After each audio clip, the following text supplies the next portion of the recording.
Hello student, कैसे हो? सब बढ़िया। चलो आज हम शुरू करेंगे चैप्टर एक्सरसाइज 12.3, एक्सरसाइज नंबर 12.3 और उसी में स्टार्ट करेंगे। चैप्टर नंबर है हमारा 12। रेडी? लास्ट टाइम 12.2 के बारे में डिस्कशन की थी, 12.3 के बारे में हम डिस्कशन कर रहे हैं। ईजी है, कुछ हार्ड नहीं है, पर इसको अच्छी तरीके से समझना पड़ेगा। Find the area of the shaded region in the figure, यानी फिर फिगर पर दी गई हुई। आपको एक बात बोल रहा हूँ कि जब भी आप टेक्स्ट बुक लेके बैठना, जब भी मेरा लेक्चर आप अटेंड करो तब टेक्स्ट बुक लेके बैठना, यानी कि समझ में आ जाए। Find the area of the shaded region in the figure of P Q is equal to 24 centimetre. P Q है वो है 24 सेंटीमीटर, ऐसे। रेडी? पी आर यानी कि 7 सेंटीमीटर, ऐसे दिया गया हुआ है। Ready? And O is centre, O is the centre of the centre of the circle. So find the area of shaded region, यानी कि ये शेडेड रीजन जो है उसका एरिया हमें फाइंड करने को कहे। तो how can we find it? So first of all we find the area of circle and cut the area of triangle QRP. Understood? That given triangles are right triangle because here 90 degree are present. Angle AP is a 90 degree. That reason is equal to right angle triangle. तो सबसे पहले तो हमें क्या करना पड़ेगा? पूरे area के सर्कल में से ट्रायंगल का एरिया सर्कल का बात करना पड़ेगा। पर ट्रायंगल का एरिया फाइंड करने के लिए हमें क्या चाहिए वो ढूंढना है। तो हमें तो पहले QP की साइड भी फाइंड करनी है कि ये तो 24 दिया गया हुआ है। तो पहले हमें अगर सर्कल का एरिया फाइंड करना होगा तो उसके लिए हमें रेडियस चाहिए, क्योंकि सर्कल का एरिया की फॉर्मूला पाई आर स्क्वायर। तो इसमें से रेडियस तो हमारे पास नहीं है, पर हम यहाँ पर अगर ये पूरी नाप ले लेते हैं, यानी कि ये QR hypotenuse Pythagoras theorem use करके यहाँ पर हम हाइपोटेनियस ये QR फाइंड कर लेते हैं, यानी QR इज ओवर डायमीटर ना, तो उसमें से रेडियस मिल जाएगी। रेडी? तो first of all here centre of circle is O, done. And hypotenuse of circle is QR. Ready? समझ में आ गई बात? एंगल P है हमारे पास and angle P is right angle from QPR. Ready? And measurement angle QPR is equal to 90 degree. Ready? आ रही बात समझ में कि नहीं आ रही बात समझ में? तो यहाँ पर hypotenuse here we using Pythagoras theorem. यहाँ पर हम पाइथागोरस थियरम यूज़ करेंगे। पाइथागोरस थियरम क्या है? हाइपोटेनियस साइड का स्क्वायर, यानी A स्क्वायर और इसका भी और इसका। हम UQ फाइंड कर ले, क्योंकि हमें रेडियस चाहिए, इसलिए QP square plus PR square. QP square यानी कि 24 whole square plus QR square, PR यानी 7 होल स्क्वायर। 24 यानी 576 और ये 49, 576 प्लस 49 625 QR स्क्वायर। तो QR स्क्वायर 625, तो QR ओनली फॉर क्या बचेगा? स्क्वायर, तो इसका स्क्वायर रूट 25। अरे बात समझ में? रेडी? इसमें किसी को कुछ डाउट, दिक्कत या कुछ क्वेरी हो तो बोल लो। कंप्लीट। अभी हमें यहाँ पर क्या मिल गया? हमें रेडियस, यानी कि हमें यहाँ पर डायमीटर मिल गया है। QR यानी डायमीटर बनता है ना पूरा, हाफ करो तो रेडियस। तो रेडियस यहाँ पर 2 है स्टूडेंट। ये इस OQ को भी हम रेडियस बोल सकते हैं, OQ एंड OR को भी। Ready? OQ and OR both will be radius. Radius है R, OQ is equal to OR। तो हमें मिल गया QR। तो रेडियस कैसे फाइंड कर सकते हैं? Radius is equal to D/2। D यानी कि डायमीटर। डायमीटर हमारे पास क्या है? डायमीटर क्या है 25, तो यानी कि 25/2 2 it is our radius. Ready, radius है 25/2, रेडियस है हमारा 25/2। आ रही बात समझ में? रेडियस मिल गया, कंप्लीट रेडियस मिल गई हमें। तो अब क्या करना है, पूरे एरिया के सर्कल में से हमें क्या करना है, area of shaded region, area of shaded region यानी area of circle minus area of triangle. तो एरिया ऑफ सर्कल क्या है हमारा, पूरा πr² minus area of triangle 1/2 base into height, pi यानी 22/7, रेडियस आर यानी कि हमें मिल गई 25/2 होल स्क्वायर 1/2। बेस क्या कहा जाएगा, यहाँ पर ट्रायंगल देख सकते हो, तो ये बेस है और ये हाइपोटेनियस, सॉरी ये हाइट है और ये बेस है। तो पी आर वो है क्या है, बेस 1 हाइट वाली, तो इसी लिख सकते हैं। रेडी, तो बेस ले लो, कोई भी हाइट ले लो। तो बेस की वैल्यू है 7, हाइट की वैल्यू है 24। Ready,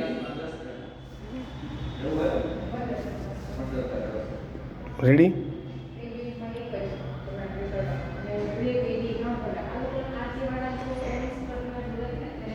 ready. 25 का स्क्वायर है इसलिए 1/2 एस इट इज, और 7 × 24। ये दोनों अलग अलग है इसलिए इस तरफ से कट नहीं कर सकते। 2 12 जा 20 24, 2 12 जा 24 बनता है। अब सिंप्लीफाई करो, चलो चलो चलो चलो, पूरे का अगर ऊपर सभी का मल्टीप्लाई करोगे 25 × 25 यानी 625 होता है। 25 का स्क्वायर यानी 625 बन रहा है। हमारी बात स्टूडेंट समझ में, ये 625 मल्टीप्लाई कितना करना पड़ेगा, 22। 6 × 22 करोगे, 6 × 22 करोगे, सॉरी स्टूडेंट, यहाँ जो था वो शेडेड रीजन फाइंड करना था ना, इसलिए यहाँ पर जो भी है उसमें से हाफ सर्कल में से, यानी कि ये हाफ सर्कल है ना पूरा, देखो ये हाफ सर्कल है, तो उस हाफ सर्कल में से एरिया ऑफ ट्रायंगल निकाल दूँ।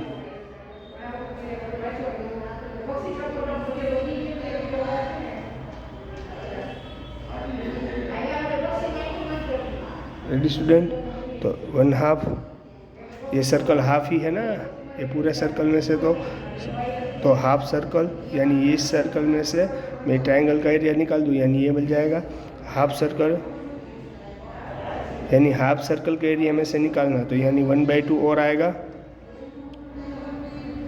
आ रही बात समझ में कि नहीं आ रही बात समझ में? रेडी, तो चलो ये अजी 1/2 आ रहा है, यहाँ 2 11 जा 25 × 25 यानी 625 × 11 यानी 6875 अपॉन 28, डन, माइनस 12 7 जा 84 सेंटीमीटर स्क्वायर। रेडी, चलो इसका सिंप्लीफाई करो। आ रही सब बात समझ में कि नहीं आ रही बात समझ में? अगर नहीं समझ में आए तो बोल देना, ओके। चलो कंप्लीट, ओके गुड। चलो इसका क्या हो गया, ये तो पता चल गया। अब इसका क्या करना है हमें, एलसीएम। तो यहाँ पर एलसीएम ले सकते हो आप लोग, क्या आएगा 58, एलसीएम आएगा 28, इसके साथ मल्टीप्लाई हो गया है, यानी कि 84 × 28 यानी 2352 सेंटीमीटर स्क्वायर। 86875 में से 2352 चला जाएगा, यानी 4523 अपॉन 28 सेंटीमीटर स्क्वायर। ये area of shaded region, area of shaded reason हो गया है। रेडी, फिर भी इसमें किसी को कुछ डाउट, दिक्कत या कुछ क्वेरी हो तो मुझे बोल देना, ओके। चलो गुड, आ रही बात समझ में? Clear cut, ready. चलो अच्छी बात है, क्लियर हो गई बात, समझ में आई बात पूरी, कंप्लीट। चलो अब नेक्स्ट न्यूमेरिकल्स के बारे में हम बात करेंगे। तो नेक्स्ट क्वेश्चन है हमारा ये सेकंड नंबर का क्वेश्चन एक्सरसाइज नंबर 12.3 के अंदर find the area of the shaded region, यानी कि यहाँ पर फिगर आपको जब भी मैं आप मेरा लेक्चर अटेंड करने बोलूँ तो आपके पास टेक्स्ट बुक होनी भी ज़रूरी है, यानी कि आपको क्वेश्चन समझ में आ जाएगा। रेडी, चलो यहाँ पर शेडेड रीजन का एरिया फाइंड करना है। तो how can we find it, तो find the area of shaded region, या शेडेड रीजन है उसका एरिया फाइंड करना है। कैसे हम लोग फाइंड कर पाएंगे वो आपको बता रहा हूँ।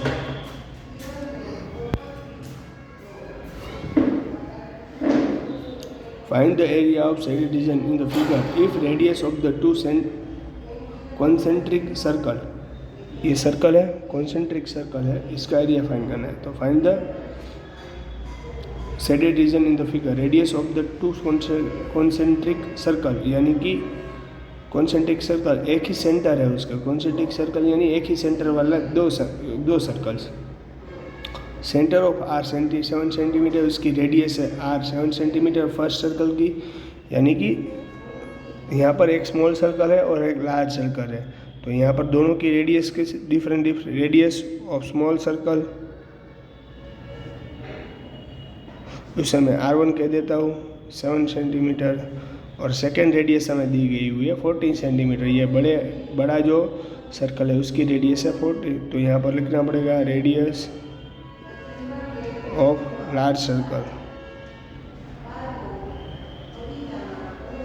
R2 इज इक्वल टू क्या है 14 सेंटीमीटर। आई बात समझ में कि नहीं आ रही बात समझ में? अगर मैं यहाँ पर देखो, यहाँ पर माइनर सेक्टर बन रहा है, तो area of minor sector OAC में से area of minor sector OBD निकाल दूँ। अरे बात समझ में, area of minor sector OBC में से area of minor sector OBD निकाल दूँ तो यानी शेडेड रीजन मिल जाएगा। अरे बात समझ में, दोनों का एंगल तो सेम ही होगा, angle of this given shaded region, यानी angle of this region 40 degree. Ready, तो ये पूरे एरिया ऑफ ये एरिया है, यानी कि ये क्या है, ये जो भी है वो क्या है स्टूडेंट, याद करो angle of this given shaded region यानी 40 डिग्री है। तो ये एरिया में से ये स्मॉल एरिया कट कर दो तो यानी हमें मिल जाएगा कंप्लीट टॉपिक। अब देखो यहाँ पर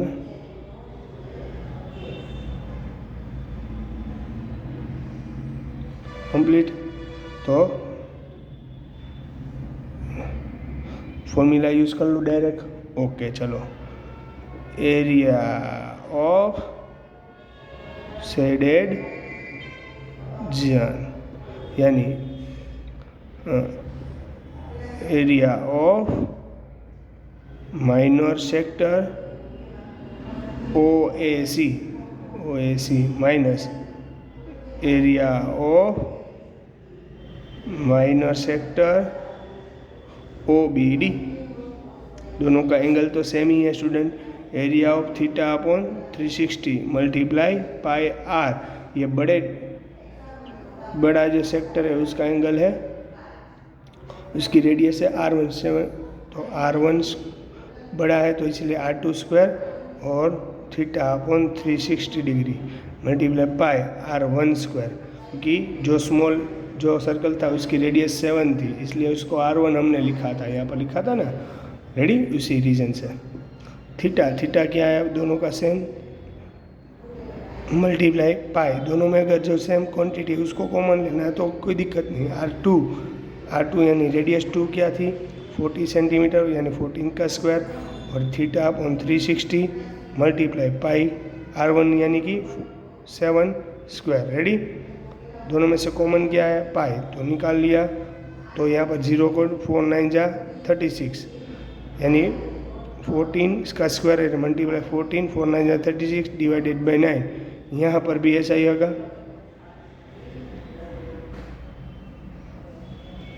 थीटा की एंगल कितना है 40, यहाँ पर भी 40, 4 9 जा 36, यानी पाई तो बाहर निकल गया, यानी 7 × 7 स्क्वायर यानी 7 × 7/9। रेडी? आ रही बात समझ में? ये 14 × 14 यानी 196 डिवाइडेड बाई 9 અને 7 × 7 यानी 49 डिवाइडेड बाई 9। चलो इन दोनों का एलसीएम लो, पाई की वैल्यू सब्स्टिट्यूट करता हूँ 22/7, इनका एलसीएम लो, एलसीएम लो 196 - 49 डन। 196 में से 49 चला जाएगा, 22/7 यानी 147/9, 147/9 यानी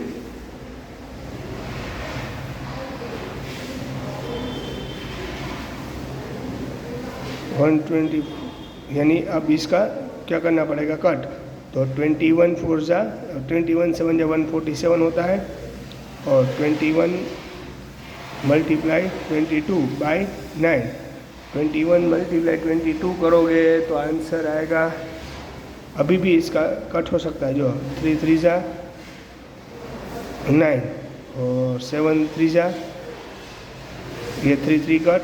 अब 22 × 7 यानी 154 और divided by 3, it is our final answer, area of shaded region. तो यहाँ लिख सकते हो एरिया ऑफ शेडेड रीजन। आ रही बात समझ में कि नहीं आ रही बात समझ में? एरिया ऑफ शेडेड रीजन समझ में आ गया? इसमें किसी को कुछ डाउट, दिक्कत या कुछ क्वेरी हो तो मुझे बोल देना। रेडी? क्लियर हो गई बात? आगे बात समझ में पूरा तरीके से? फिर भी इसमें किसी को कुछ डाउट, दिक्कत या कुछ क्वेरी हो तो मुझे बोल सकते हो। रेडी? इजी है क्वेश्चन, कुछ हार्ड नहीं है, पर इसको टेक्स्ट बुक साथ में लेकर समझना जरूरी है। ओके, चलो good bye and take care.